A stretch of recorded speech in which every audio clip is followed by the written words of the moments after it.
Under this fractional reserve scheme, we inevitably become debt slaves to a ruling class of financial elite, not because they are better or smarter than anyone else, but because they have rigged the system to benefit themselves at the expense of most people on the planet.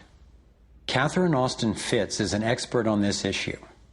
She was an Assistant Secretary of Housing and Urban Development under President George Bush Sr., and then an advisor to the Clinton administration. Let's set up a game of Monopoly, and you want to buy Park Place. What I can continually do is just print money, give myself more money, lower the value of your money by printing more. No matter how hardworking you are or how successful you are, I can always end up buying you for free. So how come if you or I make up money, it's called counterfeiting, but if the banks do it, it's increasing the money supply? How did the banks get this power? This is Jekyll Island, where in 1910, representatives from the Rockefellers, Rothschilds, Morgans, and other private bankers gathered secretly to draft the legislation that would create the Federal Reserve. Ed Griffin literally wrote the book on what happened at Jekyll Island. Central banks are banking cartels which have gone into partnership with the respective governments in the countries where they operate. And they've been given monopolistic power over the creation of the nation's money supply. That's what the politicians handed to them as a gift, you might say, for the partnership. Now, in return, what did the bankers do for the politicians? They promised to create money out of nothing, now that they've got this legal power to do it anytime the government needs it. And since 2008, we've witnessed the greatest fake money printing run in recorded history. This financial sleight of hand disguises the costs, hides who's to blame, and leaves us as debt slaves working to pay off the bill. I found it revealing that in the same year the Federal Reserve was founded, 1913, the Internal Revenue Service was also established. An income tax was then instigated so you and I would have to pay the politicians' debt plus interest to the bankers. The problem is we have a privately owned central bank system in the United States disguised as a government-owned system. Now, if you look in the telephone book here in the Washington, D.C. area, you look up for Federal Reserve in the blue government pages, it's not there. It's in the white pages right next to Federal Express. It's a privately owned central bank. What is the proper relationship, what should be the proper relationship between a chairman of the Fed and a president of the United States? Well, first of all, the Federal Reserve is an independent agency, and that means basically that there is no other agency of government which can overrule actions that we take. There is no other agency of government which can overrule actions that we take. We have a private bank that prints money on behalf of the Treasury. The Federal Reserve prints money on a debt-based system which creates scarcity. But it puts a group of insiders in a position of having access to all the data about the economy when we don't. So you have a small group of bankers who understand the data on how the money works in the economy, and it gives them the ability to print money in a way that the insiders are protected and everybody else is drained. Catherine went on to compare a healthy economy to a vibrant torus, balanced, freely flowing, and energized throughout, in contrast to what's happening in our current economy.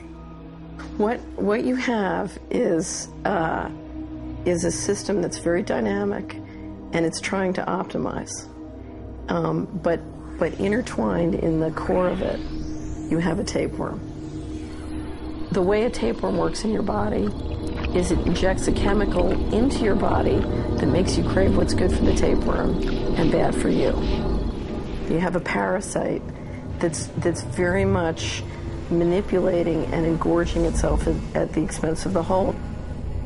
We live in a tapeworm economy where the financial elite are the tapeworm and they're feeding on us. And they don't like it when people blow their cover. After Catherine began exposing government corruption at the highest levels, the FBI raided her company and seized its assets. She was dragged through the courts for 10 years before being found innocent. So we've got the Federal Reserve, a privately owned corporation with a monopoly on creating money, but with no accountability, backed up by a government with a monopoly on force. The country got sold on the Fed as an institution that would help stabilize the economy and remain independent of politics. But in fact, in close to a century of existence, the Federal Reserve has done just the opposite. Since they took charge, we've been robbed through inflation, and the purchasing power of the dollar has declined more than 96%. And the wealth gap makes it clear most of the money is going to a very few. Only 16 years after the Federal Reserve was in power, America experienced the Great Depression. My research revealed that before the big crash in 1929, the elite bankers pulled their money out of the stock market. After the crash, they used that money to buy up cheap stocks and smaller failing banks for pennies on the dollar. Among the bankers who consolidated their wealth this way were the Rothschilds, Rockefellers, and Morgans. A similar scenario played out in the 2008 financial collapse, with the same bankers benefiting. In the years leading up to the collapse, the biggest banks, including Bank of America, Citigroup, and Chase, controlled by the Rothschilds, Rockefellers, and Morgans, were bundling and trading bad loans that they knew would eventually fail. It's like putting rotten oranges in a box and selling them as grade AAA. The bundlers of the debt knew it was only a matter of time before someone would open that box and see that the content was worthless, since they were the ones who packed the boxes in the first place. When the rotten oranges, what we hear about as unsound loans, derivatives, and credit default swaps, were finally discovered, everyone was impacted. People lost their homes, their jobs, their businesses, and their retirements. Meanwhile, the biggest banks who created the problem in the first place were the ones who got bailed out. Why's that? Why would the Federal Reserve give trillions to the banks, even though the majority of Americans were against bailing them out? And why not help those most in need rather than the perpetrators of the financial collapse? My research led me to believe that the same people who created the Federal Reserve, the Rothschilds, the Rockefellers, and the Morgans, still control it, and they use this scheme to bail themselves out at our expense. Many of the banks created are still the most powerful lobby on Capitol Hill, and they, frankly, own the place. I'm convinced that the near collapse of the economy in 2008 resulted from an orchestrated pump-and-dump scheme designed and executed by the big bankers to consolidate wealth and power. David Icke explains how he sees the Federal Reserve rigging the so-called business cycles. Stage one, it's like throwing a fishing line out.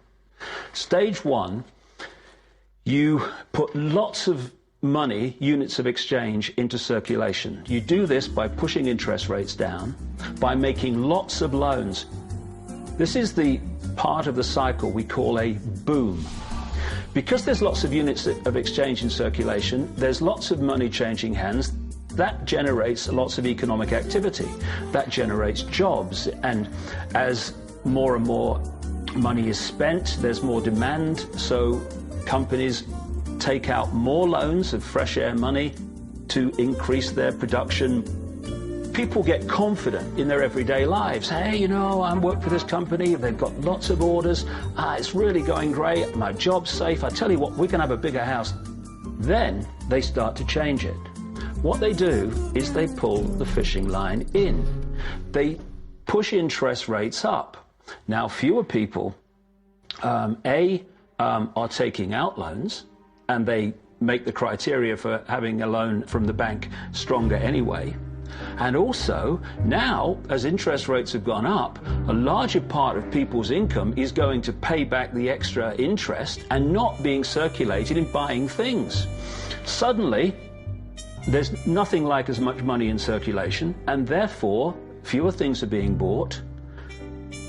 companies start to go down in terms of their profits, they start to shed jobs, and they start to go out of business. People lose their jobs, they can't pay the mortgage anymore of the big house they took out in the good times.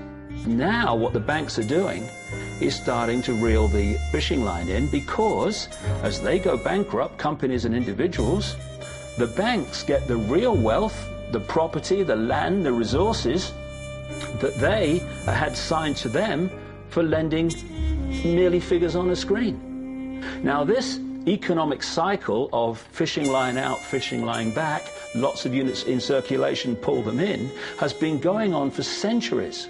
And what it's done, it's stolen and accumulated the real wealth of the world in the hands of the few.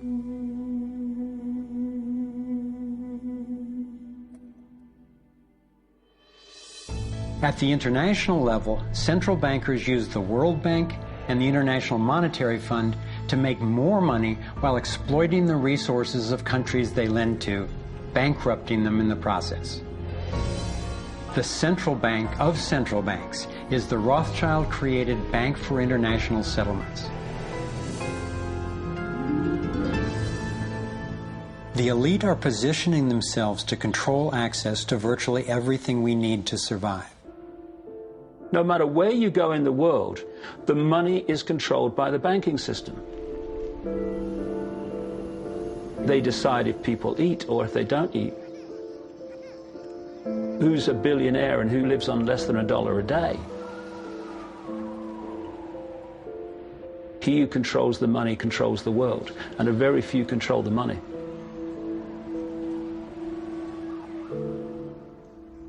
At this point, my view of the world had been turned upside down. I was struggling with the realization that the failure and suffering of so many is actually success and fulfillment for a few. The elite central bankers who fooled the world into letting them create money. They already have vast fortunes, so what is their end game? What is their ultimate agenda?